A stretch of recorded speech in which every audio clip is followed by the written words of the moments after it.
প্রাচীনকালে এক ঘন অরণ্যে ছিল এক সুসংগঠিত বনরাজ্য। এই রাজ্যের রাজা ছিলেন এক গম্ভীর, বয়স্ক এবং সম্মানিত সিংহ। নাম তার সিংহরাজ দুর্জয়। তিনি ছিলেন ন্যায়বান, তবে একটু গম্ভীর প্রকৃতির। রাজ্যে সব প্রাণী তাকে খুব সম্মান করত। তার প্রধান উপদেষ্টা ছিল এক চতুর শেয়াল। নাম তার চঞ্চল। চঞ্চল ছিল খুব চালাক, বাকপটু এবং পরিস্থিতির বিচার করে সিদ্ধান্ত নিতে পারদর্শী। যদিও সে সবসময় বুদ্ধির সাহায্যে সমস্যার সমাধান করত, কিন্তু তার একটা দুর্বলতা ছিল, সে নিজেকে সবচেয়ে বেশি বুদ্ধিমান ভাবত। এই বনরাজ্যে আরো অনেক প্রাণী বাস করত। হাতি বলরাম, কচ্ছপ কুমার, হরিণ গোপাল, বানর বাঁদু, ময়ূর মালবিকা, পেঁচা জ্ঞানী ঠাকুর এবং বনমোরগ ঘণ্টা সবাই মিলে একটি বন সংসদ গঠন করেছিল। সপ্তাহে একদিন সবাই মিলে সভা বসাতো, যেখানে আলোচনা করত কে কেমন আছে, কার কি সমস্যা, কার কি দুর্বলতা। এভাবেই চলছিল খুব সুন্দরভাবে। একদিন হঠাৎ সেই রাজ্যে দেখা দিল এক বিশাল সমস্যা। একদিন সকালে হরিণ খুব জোরে দৌড়াতে লাগলো। দৌড়াতে দৌড়াতে এলো সিংহের গুহার কাছে। সারা শরীরে ঘাম, চোখে আতঙ্ক। সে বলল, হে রাজন, হে সিংহ মহারাজ, এক বিপদ এসেছে বনের উপরে, আপনি শীঘ্র বেরিয়ে আসুন। সিংহ তৎক্ষণাৎ গুহা থেকে বেরিয়ে এলো। সিংহরাজ দুর্জয় গভীর কণ্ঠে জিজ্ঞাসা করলো, কি হয়েছে হরিণ? কি সমস্যা? হরিণ বলল, একদল লোক এসেছে বনের প্রান্তে। তারা গাছ কাটছে, পাখি ধরছে, জাল পাচ্ছে। ছোট ছোট প্রাণীরা সব পালিয়ে যাচ্ছে। আমাদের শান্তিপূর্ণ জীবন এখন হুমকির মুখে। রাজা সিংহ খুব চিন্তায় পড়লেন। সভা তৎক্ষণাৎ ডাকা হলো।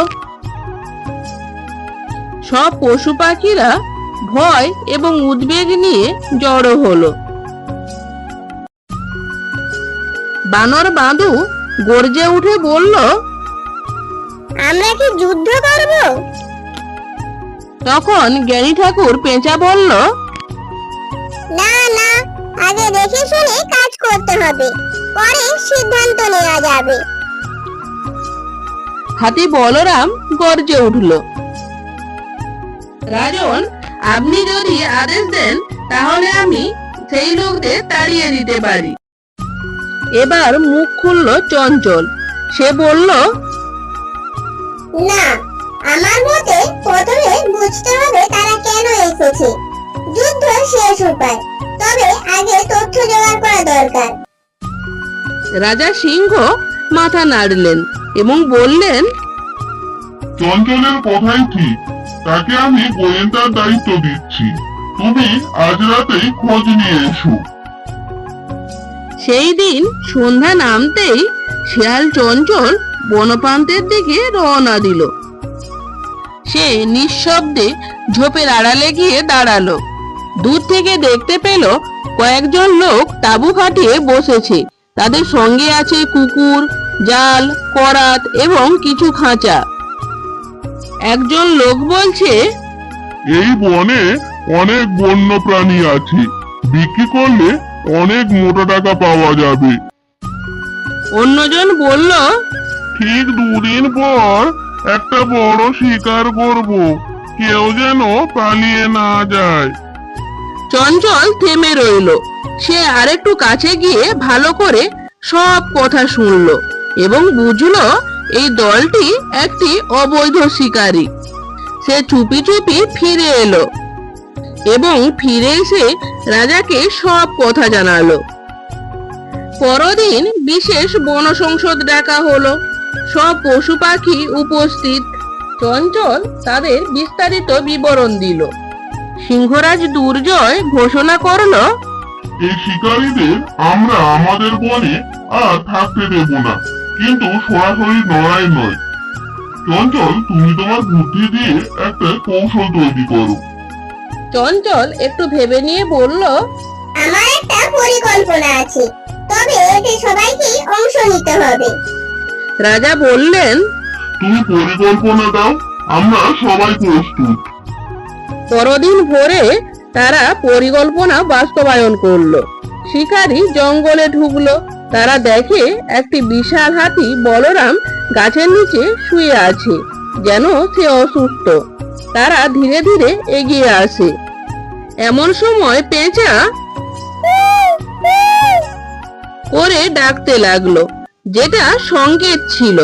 তারপর হঠাৎ বানর বাঁধু গাছের ডাল থেকে ফল ছুঁড়ে শিকারীদের মারতে লাগলো। কিছু পাখি চেঁচামেচি করে উড়ে যেতে লাগলো। এইভাবে বনের পরিবেশ হঠাৎ এমন রহস্যময় হয়ে উঠল যে শিকারীরা ঘাবড়ে গেল। এরপর দেখা গেল সিংহরাজ দুর্জয় তাদের দিকে এগিয়ে এলো এবং খুব জোরে জোরে গর্জন করতে লাগলো। সিংহরাজ দুর্জয় বলল, তারা আমার রাজ্যে ঢুকেছে।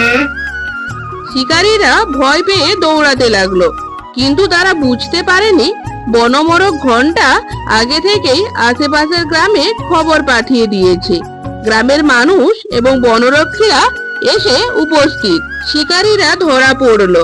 আইন অনুযায়ী তাদের সাজাও হলো।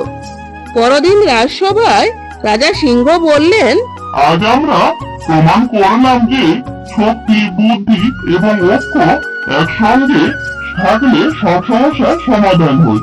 আমি গর্বিত, আমার রাজ্যে সবাই নিজের নিজের জায়গা থেকে কাজ করেছে।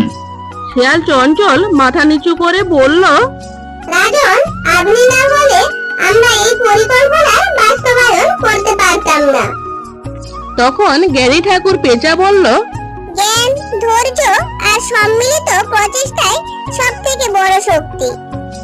আর বানর বাঁধু লাফিয়ে উঠে বলল, তাহলে এবার একটা বড় উৎসব হোক। সবাই হাসলো, করতালি দিল। এরপর শুরু হলো বন উৎসব। পাখিরা গান গাইলো, হরিণ নাচলো, বানর খেলা দেখালো, আর সিংহরাজ দুর্জয় সবার দিকে গর্ব ভরে তাকালেন। তাহলে বন্ধুরা, আমরা এই গল্প থেকে কি শিখলাম? আমরা শিখলাম যে একতা এবং সমবায় সব সমস্যার সমাধান কার্যকর। অন্ধ শক্তি নয়, প্রয়োজনে বুদ্ধি ও কৌশল সব থেকে বেশি কার্যকরী হয়। সঠিক নেতৃত্ব এবং পরামর্শ সব সময় সমাজকে রক্ষা করে। অহংকার নয়, বিনয় এবং যুক্তি নিয়ে সিদ্ধান্ত নেওয়া উচিত। আমাদের এই গল্পটি ভালো লাগলে অবশ্যই একটা লাইক, শেয়ার, সাবস্ক্রাইব করে দেবেন এবং কমেন্ট করতে ভুলবেন না কিন্তু।